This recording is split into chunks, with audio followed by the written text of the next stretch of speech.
যখনই কোনো গরিব মানুষের কথা বলা হয় তখন এই গরিব শব্দটা শুনেই আমাদের চোখে জল চলে আসে, ভিতর থেকে কান্না চলে আসে। আর ওই কান্নাটাই পরবর্তীতে যেন সমুদ্র তৈরি হয়ে যায়, যা কখনোই শেষ হতে চায় না। যখন একটি মানুষ এই গরিবের মধ্যে থাকে তখন সব থেকে বেশি দুঃখ এবং কষ্ট তাকেই সহ্য করতে হয়। যদি কোনো একটি মানুষ লোয়ার মিডল ক্লাস পরিবারে জন্মগ্রহণ করে তাহলে তার কাছে যদিও থাকার জন্য একটি ঘর আছে, কিন্তু খাবার জন্য তাকে চিন্তা করতে হয়। একদিন খাবার পরে দ্বিতীয় দিন এটা চিন্তা করতে হয় যে আজ বাড়িতে কি রান্না হবে। আর এভাবে যদি আমার সময়টা চলতে থাকে তাহলে 1 মাস, 1 বছর অথবা সারাটা জীবন কিভাবে পার হবে। পরার জন্য ভালো পোশাক নেই, ভালো চপ্পল, ভালো জুতো থাকে না। যদি হঠাৎ করে কোনো অনুষ্ঠানে যেতে হয় তখন এটা চিন্তা করতে হয় যে আজ ওই অনুষ্ঠান বাড়িতে কি পরে যাব। আর যদি আমি এভাবেই যাই তাহলে অন্য মানুষগুলো আমাকে দেখে হাসবে, আমাকে কেউ সম্মান করবে না। আর কেউ যদি জেনে বুঝে অথবা ভুল করে আপনার পোশাক দেখে আপনাকে কেউ অপমান করে তখন আপনার ভিতর থেকে অনেক বেশি রাগ হবে, অনেক বেশি অপমানিত বোধ করবেন। আপনার মনে হবে যে কেন আমি এই পোশাক পরে আসলাম, কেন আমি চপ্পল পায়ে দিয়ে এখানে চলে আসলাম, কেন আমি একটি ভালো জুতো পরে আসলাম না, কেন আমি এত বেশি গরিব। ওই সময় আপনার ব্রেনে অনেক বেশি প্রশ্ন আসবে যে অনেক মানুষের অপমান সহ্য করে নিয়েছি, অনেকেই গরিবের মধ্যে বেঁচে থেকেছি, এখন এই গরিবিটা দূর করতে চাই। আমি এই গরিবের মধ্যে আর বেঁচে থাকতে চাই না। এখন আমাকে অনেক পরিশ্রম করতে হবে আর নিজের স্বপ্নগুলোকে পূর্ণ করতে হবে। আর এই গরিবি থেকে চিরদিনের মতো বাইরে বেরিয়ে আসতে হবে। আর কিছু মানুষ তো লোয়ার মিডল ক্লাস পরিবারের থেকেও গরিব হয়। এদের কাছে কোনো রকমের একটি ভাঙাচোরা বাড়ি থাকে। বৃষ্টির দিনে এদের বাড়ির ভিতরে জল পড়ে, গরমের সময় বাড়ির ভিতরে রোদ আসে। এরা সব সময় এই ভয়ে থাকে যে বৃষ্টির সময় কখন তার বাড়িটা ভেঙে যাবে আর সে থাকার জন্য কোনো জায়গা পাবে না। এদের কাছে 2 থেকে 3টের বেশি কাপড় থাকে না, যে কাপড়গুলো এরা বারবার পরে। এদের কাপড় যতই ফেটে যাক না কেন, পায়ের চপ্পল যতই ছিঁড়ে যাক না কেন, তারপরেও এরা সেগুলো কিছুদিন ব্যবহার করে। আর যদি জুতোর কথা বলা হয় এরা ভাবে চপ্পল দিয়েই কাজ চালিয়ে নেব, কারণ যত টাকা জুতো কিনতে প্রয়োজন হবে সেই টাকা দিয়ে বেশ কয়েকদিন খাবার খাওয়া যাবে। এদের পরিবারের যদি কেউ অসুস্থ হয়ে পড়ে, জ্বর চলে আসে, তখন এদেরকে এই চিন্তা করতে হয় যে ঔষধ কোথায় থেকে নিয়ে আসব, কারণ এদের ঘরে অতটা টাকা থাকে না যে বড় কোনো হসপিটালে চিকিৎসা করাবে। আর এতক্ষণ আমি আপনাদের যে সমস্ত কথাগুলো বললাম এই কথাগুলো কেবলমাত্র একটি গরিব মানুষই বুঝতে পারবে।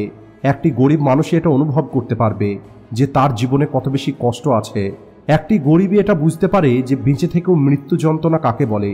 একটি ধনী মানুষ কি করে বুঝবে যে কষ্ট কাকে বলে, যে নিজের বাবার টাকায় বেঁচে আছে, যে সব কিছু চাইলেই পেয়ে যাচ্ছে, খাবার জন্য যা চাচ্ছে তাই পেয়ে যাচ্ছে, পরার জন্য পোশাক পেয়ে যাচ্ছে, পছন্দ মতো জুতো পেয়ে যাচ্ছে। এরা কিভাবে একটি গরিব মানুষের কষ্টটা বুঝবে? যে নিজের পৈতৃক সম্পত্তি নিয়ে অন্ধ হয়ে আছে সে কি করে বুঝবে কষ্ট কাকে বলে? সে কি করে বুঝবে পরিশ্রমের রোজগার কাকে বলে? এই সব কিছু আপনি গরিব মানুষকে জিজ্ঞেস করে দেখুন।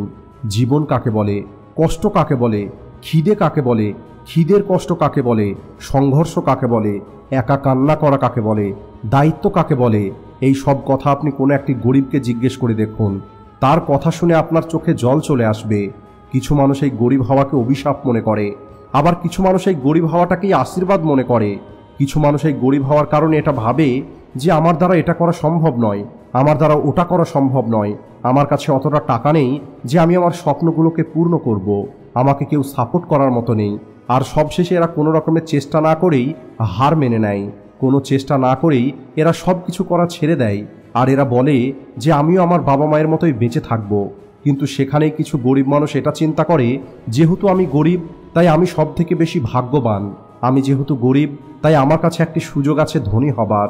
তা না হলে যে জন্ম নিয়েছে একটি ধনী পরিবারে সে নতুন করে আর কি ধনী হবে? সে কি করে বুঝবে সংঘর্ষ কাকে বলে? আর এই দ্বিতীয় ক্যাটাগরিতে যারা চিন্তা করে সেই মানুষগুলো একদিন তাদের এই গরিবী নামের রেখাটা পার করে দেখায়। গরিব হয়ে কষ্ট সহ্য করার পরেও বড় চিন্তা করে একটি মানুষ একদিন ইঞ্জিনিয়ার হয়ে দেখায়, তারপরে সায়েন্টিস্ট হয়ে দেখায়, আর একদিন এই দেশের রাষ্ট্রপতি হয়ে যায়, যাকে আমরা ডক্টর এপিজে আব্দুল কালাম নামে এবং মিসাইল ম্যান নামে চিনি। এই গরিবের মধ্যে একটি মানুষ হার মেনে না নিয়ে আইআইটি কমপ্লিট করেছে, আর একদিন গুগলের মতো কোম্পানির সিইও হয়ে যায়, যাকে আমরা সুন্দর পিচাই নামে চিনি। একটি মানুষ তার এই গরিব হওয়াটাকে নিজের শক্তি তৈরি করে ছোট থেকেই পরিশ্রম করেছে আর অনেক বেশি প্র্যাকটিস করেছে, আর একদিন পৃথিবীর সব থেকে ধনী ফুটবলার হয়ে যায়, যাকে আজ আমরা ক্রিশ্চিয়ানো রোনাল্ডো নামে চিনি। আর একটি মানুষ নিজের গরিবি থেকে এত বেশি সাহস জুগিয়েছে যে সফলতাটা হয়তো দেরিতে পাওয়া গেছে, কিন্তু কখনোই ধৈর্য হারায়নি আর পরিশ্রম করতে থেকেছে। ততক্ষণ পর্যন্ত পরিশ্রম করেছে যতক্ষণ পর্যন্ত সে সফল হয়নি। আর একদিন সফলতা ঠিক সেই মানুষটা পেয়েছে যাকে আজ আমরা নওয়াজুদ্দিন সিদ্দিকী নামে চিনি। আর এই সব তো কিছুই নয়, এই পৃথিবীতে এমন অনেক মানুষ আছে যারা অনেক বেশি গরিব হওয়ার পরেও কখনো হার মেনে নেয়নি আর নিজের গরিবিকে দূর করার জন্য অসম্ভব কাজকেও সম্ভব করে দেখিয়েছে। আর এই সমস্ত মানুষের কাছে থেকে আমরা একটি জিনিসই শিখতে পারি যে জীবন সেটা নয় যেটা আমরা পেয়েছি, বরং জীবন হলো সেটা যেটা আমরা নিজে তৈরি করি।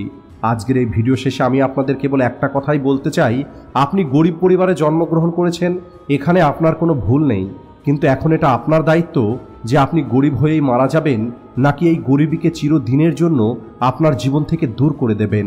জীবন আপনার, তাই সিদ্ধান্তটা আপনাকেই নিতে হবে। All the best.